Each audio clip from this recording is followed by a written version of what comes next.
Hello student, कैसे हैं आप सब। उम्मीद करता हूं आप सब अच्छे होंगे, मस्त होंगे, बेहतर होंगे, आपकी पढ़ाई बेहतर चल रही होगी बच्चों। और आज का जो हमारा टॉपिक है कि हमारे पास कोई कृत्रिम उपग्रह है, उसको यदि हम प्रक्षेपण कर रहे हैं तो किस सिद्धांत पर प्रक्षेपण करना चाहिए। यदि हम उसको गलत तरीके से प्रक्षेपण करेंगे तो बच्चों वो ऑटोमेटिक नीचे आ जाएगा या कि मान लीजिए अपने कक्षा पे स्थापित नहीं होगा। अब यहाँ से क्वेश्चन कैसे बनता है, उपग्रह किसे कहते हैं, कृत्रिम उपग्रह किसे कहते हैं, या कि उपग्रह प्रक्षेपण का सिद्धांत लिखिए। तो ये सब कुछ आज क्लियर होने वाला है। तो सबसे पहले हम उपग्रह की बात कर लें। उपग्रह क्या है कि कोई भी पिंड जो कि ग्रह के चारों ओर क्या लगाता है, चक्कर लगाता है ना। कोई भी पिंड जो किसके चारों ओर, ग्रह के चारों ओर चक्कर लगाता है उसे उपग्रह कहते हैं। और यदि हम ग्रह की बात करें तो कोई भी पिंड जो किसके चारों ओर, सूर्य के चारों ओर चक्कर लगाएगा उसे हम क्या बोलते हैं, ग्रह बोलते हैं। ग्रह किसके चारों ओर चक्कर लगाता है बच्चों, ग्रह सूर्य के चारों ओर, ग्रह सूर्य के चारों ओर चक्कर लगाता है, ठीक है। और यदि हम बात करें उपग्रह की तो उपग्रह जो है ग्रह के चारों ओर चक्कर लगाता है। जैसे चंद्रमा है पृथ्वी के चारों ओर चक्कर लगाता है। उपग्रह यदि आप बोलो तो उपग्रह क्या है, ग्रह के चारों ओर चक्कर लगाते हैं, उन्हें हम क्या बोलेंगे, उपग्रह बोलेंगे। यानी कोई भी पिंड जो आपका सूर्य के चारों ओर चक्कर लगाएगा वो ग्रह कहलाएगा, और यदि कोई भी पिंड ग्रह के चारों ओर चक्कर लगाएगा वो उपग्रह कहलाएगा। उपग्रह दो प्रकार का होता है बच्चों। एक तो कृत्रिम उपग्रह जिसे मानव निर्मित कहा जाता है, यानी मानव द्वारा निर्मित पिंड जो पृथ्वी के चारों ओर परिक्रमा करता है या किसी अन्य ग्रह के चारों ओर परिक्रमा करेगा उसे हम बोलेंगे कृत्रिम उपग्रह। यानी मानव द्वारा बनाया गया पिंड जो कि पृथ्वी के चारों ओर क्या करता है, परिक्रमा करता है, उसे हम बोलते हैं कृत्रिम उपग्रह। क्या बोलते हैं, कृत्रिम उपग्रह। और यदि प्राकृतिक उपग्रह की बात करें तो प्राकृतिक उपग्रह क्या भैया, प्रकृति प्रदत्त यानी प्रकृति द्वारा निर्मित, यानी स्वतः निर्मित कोई भी पिंड जो पृथ्वी के चारों ओर चक्कर लगाएगा या अन्य ग्रहों के चारों ओर चक्कर लगाएगा उसे हम कहते हैं प्राकृतिक उपग्रह। तो आपका जो सैटेलाइट है, उपग्रह जो है वो दो प्रकार से होता है, एक प्राकृतिक एक कृत्रिम। कृत्रिम का मतलब मानव निर्मित उन पिंडों को हम कृत्रिम उपग्रह कहते हैं जो कि बच्चों पृथ्वी के चारों ओर परिक्रमा करता है, ठीक है, कोई दिक्कत तो नहीं है। और यदि हम प्राकृतिक की बात करें तो प्राकृतिक क्या भाई, प्रकृति द्वारा निर्मित या प्रकृति प्रदत्त ऐसे पिंड जो ग्रहों के चारों ओर चक्कर लगाते हैं, ग्रहों की परिक्रमा करते हैं, उन्हें हम प्राकृतिक उपग्रह कहते हैं। क्या बोलते हैं, प्राकृतिक उपग्रह। चीजें क्लियर है। तो यहां पर परिभाषा देखो, मानव निर्मित उन पिंडों को जो पृथ्वी की परिक्रमा करते हैं कृत्रिम उपग्रह कहलाते हैं बच्चों। इन उपग्रहों को पृथ्वी के चारों ओर वृत्तीय कक्षा में परिक्रमा करने के लिए आवश्यक अभिकेंद्री बल पृथ्वी द्वारा उपग्रह पर आरोपित गुरुत्वाकर्षण बल से प्राप्त होता है। कोई भी पिंड जब वृत्तीय मार्ग पर गति करता है, जैसे मान लीजिए पिंड पृथ्वी के चारों ओर चक्कर लगा रहा है तो उस पर एक अभिकेंद्री बल लगता है। अभिकेंद्री बल मतलब केंद्र की ओर लगने वाला बल, और ये जो अभिकेंद्री बल है वो गुरुत्वाकर्षण बल द्वारा प्राप्त होता है। जैसे हमारे पास यहाँ पे पृथ्वी है, एक माना कल्पना करें हमने पृथ्वी की, और इसके चारों ओर एक छोटा सा पिंड चक्कर लगा रहा है, तब इसके ओर अंदर की ओर एक बल लगता है, वो बल होता है अभिकेंद्री बल mv²/r, जो कि ये बल कौन प्रदान करता है, गुरुत्वाकर्षण बल प्रदान करता है। F = G/m बटा दूरी कितना है केंद्र से, r²। ये हमारा गुरुत्वाकर्षण बल है जो कि इस पिंड या उपग्रह को क्या करता है, अभिकेंद्री बल प्रदान करता है, जिसके फलस्वरूप जो आपका उपग्रह है वृत्तीय मार्ग पर गति करता है। ओके बच्चों, ये चीज क्लियर हो गया, ठीक। चलिए, उपग्रह प्रक्षेपण का सिद्धांत क्या है, हमें किस प्रकार से उपग्रह फेंकना चाहिए या मान लीजिए उपग्रह को भेजना चाहिए। एक चीज और मैं बता दूं, कक्षीय चाल। कक्षीय चाल किसे कहते हैं, इसकी परिभाषा जानना जरूरी है कि भाई जैसे हम किसी उपग्रह को यहां से प्रक्षेपित कर रहे हैं, यानी उपग्रह को यहां से भेज रहे हैं किसी निश्चित कक्षा में स्थापित करने के लिए, तो एक निश्चित चाल होगा जिस चाल से ही यदि हम भेजेंगे तभी वो जाकर के कक्षा पे स्थापित होगा, तो उसी चाल को हम बोलते हैं कक्षीय चाल।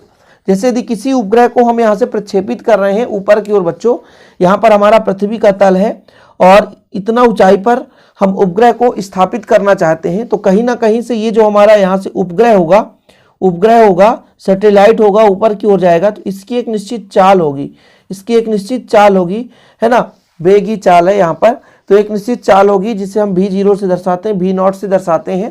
तो पृथ्वी के परितः मतलब चारों ओर किसी निश्चित कक्षा में किसी उपग्रह को स्थापित करने के लिए जो चाल आवश्यक होती है उस चाल को हम कहते हैं उपग्रह की कक्षीय चाल। कक्षीय चाल याद कर लीजिए परिभाषा कि भाई किसी भी उपग्रह की एक निश्चित चाल, जिस चाल से वो गति करता है, फलस्वरूप पृथ्वी के परिता वो किसी निश्चित कक्षा में स्थापित हो जाता है, वो चाल क्या है, उपग्रह की कक्षीय चाल कहलाती है। यानी उपग्रह को एक आवश्यक चाल, जिस चाल से चलने पर पृथ्वी के परिता किसी निश्चित कक्षा में वो क्या हो जाता है, स्थापित हो जाता है, वो चाल कहलाता है कक्षीय चाल। ठीक है, कोई दिक्कत तो नहीं है। चलिए, तो निम्नलिखित कौन कौन से स्मरणीय तथ्य हैं। पहला नंबर ये है कि यदि उपग्रह को दिया गया प्रारंभिक क्षैतिज वेग कक्षीय चाल से कम है, भाई क्षैतिज वेग मतलब नीचे से हम वेग देंगे उसको, तो यदि उसका वेग प्रारंभिक वेग कक्षीय चाल से कम है तो वह उपग्रह परवलयाकार पथ पर चलते हुए पृथ्वी पर नीचे गिर जाएगा। मतलब पृथ्वी तल से जाएगा। उपग्रह कैसा होता बच्चों, मान लीजिए यहाँ पृथ्वी तल है, यहाँ से उपग्रह को प्रक्षेपित किया गया यानी भेजा गया, और उसका चाल कक्षीय चाल से कम है, तो उपग्रह पहले ऊपर की ओर जाएगा, उपग्रह पहले ऊपर की ओर जाएगा, लेकिन बाद में बच्चों क्या करेगा, ये परवलयाकार जाते हुए फिर से ये पृथ्वी पर गिर जाएगा। मतलब यदि इस उपग्रह का चाल कक्षीय चाल से कम है ना, कक्षीय चाल से कम है, यानी वेग जो है बच्चों वो कक्षीय चाल से कम है। ये कक्षीय वेग हो गया, कक्षीय चाल हो गया, और जो हमने इस उपग्रह को वेग दिया ये उसका वेग हो गया। तो जो वेग हमने दिया है वो कम है कक्षीय चाल से, फलस्वरूप वो जो हमारा एक प्रकार से उपग्रह है वो बच्चों वृत्तीय मार्ग पर गति करते हुए पुनः पृथ्वी तल पर वापस आ जाएगा। ओके, चीजें क्लियर है। यानी कोई भी हमारे पास यदि उपग्रह है उसको हम प्रक्षेपित करना चाहते हैं तो उसका वेग कक्षीय चाल के वेग से कम नहीं होना चाहिए। यदि कम हो गया तो वो पुनः पृथ्वी पर वापस आ जाएगा। दूसरा नंबर है, यदि उपग्रह को दिया गया प्रारंभिक क्षैतिज वेग कक्षीय चाल के बराबर है, दोनों बराबर हैं, तो भाई उपग्रह के चारों ओर वृत्तीय पथ पर परिक्रमण करना चाहेगा या करने लगेगा। यानी हमने कहा कि जिस हम उपग्रह का प्रक्षेपण करना चाहते हैं यदि उसका चाल कम है, कक्षीय चाल से उसका चाल या क्षैतिज वेग कम है, तो फिर वो परवलयाकार गति करते हुए पृथ्वी पर आ जाएगा। लेकिन यदि उसके बराबर है तो वृत्तीय पथ पर बढ़िया परिक्रमण करेगा। यदि उपग्रह को दिया गया प्रारंभिक क्षैतिज वेग कक्षीय चाल से अधिक है किंतु पलायन वेग से कम है, पलायन वेग तो वह न्यूनतम वेग है भाई जिस वेग से फेंके तो वापस आए ही ना, सीधे वो अंतरिक्ष में चला जाए, यानी पृथ्वी के गुरुत्वीय क्षेत्र को पार कर जाए।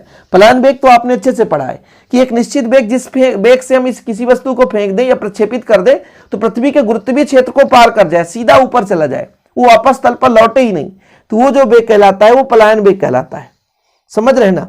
लेकिन भाई साहब पलायन वेग से कम वेग हो और यदि प्रारंभिक वेग क्षैतिज वेग जो है आपका प्रारंभिक वेग या क्षैतिज वेग जिसे बोलते हैं कक्षीय चाल से थोड़ा सा अधिक हो और पलायन वेग से कम हो, हम उपग्रह को प्रक्षेपित करना चाह रहे हैं, तो स्टार्टिंग में जो हमने उसको प्रक्षेपित किया यदि उसका क्षैतिज वेग कक्षीय चाल से अधिक है किंतु पलायन वेग से कम है तो वह दीर्घवृत्तीय पथ पर परिक्रमण करेगा। पहला नंबर क्या कहा कि यदि कक्षीय चाल से कम है तो गिरेगा भाई, आगे चल करके वो परवलयाकार गति करते हुए गिर जाएगा। दूसरा नंबर आपने क्या कहा कि उसका वेग यदि कक्षीय चाल के बराबर है तो चारों ओर वृत्तीय पथ पर परिक्रमण करेगा। सिंपल है। तीसरा नंबर आपने क्या सीखा कि यदि जो उसका कक्षीय चाल है क्षैतिज वेग जो क्षैतिज वेग है कक्षीय चाल से अधिक है, दूसरा नंबर था कक्षीय चाल के बराबर, तीसरा नंबर कक्षीय चाल से अधिक किंतु पलायन वेग से कम, तो दीर्घवृत्ताकार मार्ग पर गति करता है बच्चों। ठीक है। इसके बाद आपका अगला नंबर चौथा नंबर है कि यदि उपग्रह को दिया गया प्रारंभिक क्षैतिज वेग पलायन वेग के बराबर या उससे अधिक हो जाए तो अंतरिक्ष में चला जाएगा। तो ये सबको पता है कि भाई पृथ्वी का पलायन वेग है 11.2 किलोमीटर पर सेकेंड। 11.2 किलोमीटर पर सेकेंड मतलब एक सेकेंड में 11.2 किलोमीटर यानी 11 किलोमीटर और 200 मीटर यानी 11,200 मीटर यदि वो गति करे, ठीक है, एक सेकेंड में, तो वो सीधा अंतरिक्ष को पार कर चला जाएगा भैया, गुरुत्वीय क्षेत्र को पार करेगा, अंतरिक्ष में चला जाएगा, क्योंकि भाई पलायन वेग के बराबर हो गया है। और पलायन वेग क्या है, वह न्यूनतम वेग है जिस वेग से किसी वस्तु को फेंक दिया जाए तो वह सीधा ऊपर चला जाए, वापस न लौटे। तो यही बच्चों कहलाता है उपग्रह के प्रक्षेपण का सिद्धांत। इन चार बातों का विशेष रूप से ध्यान दिया जाता है। ये हमारा कृत्रिम उपग्रह है। देखो ये हमारे यहाँ पर भैया लास्ट में इसका उपकरण लगा रहता है मेन उपग्रह का। बाकी ये सबके सब 3 ईंधन कक्ष है। पहले इस ईंधन कक्ष से ईंधन जलता है, जल करके धुआं जितना तेजी गति से पीछे की ओर निकलेगा ये जो उपग्रह है उतना ही ऊपर की ओर जाएगा। प्रत्येक क्रिया के बराबर एवं विपरीत प्रतिक्रिया होती है। न्यूटन के गति का तृतीय नियम भाई इसमें लागू होता है। यहाँ पर आपका ईंधन है, जल करके नीचे की ओर निकलेगा और रॉकेट ऊपर की ओर चलेगा। यही सिद्धांत लगता है बच्चों। गति के न्यूटन गति के तृतीय नियम के आधार पर ही गति यानी संचालित होता है। तो ये चीज बच्चों मुख्य रूप से ये 4 पॉइंट हमें तैयार रखना चाहिए। दिया गया कि उपग्रह प्रक्षेपण का सिद्धांत, तो इतना आप कर लेना।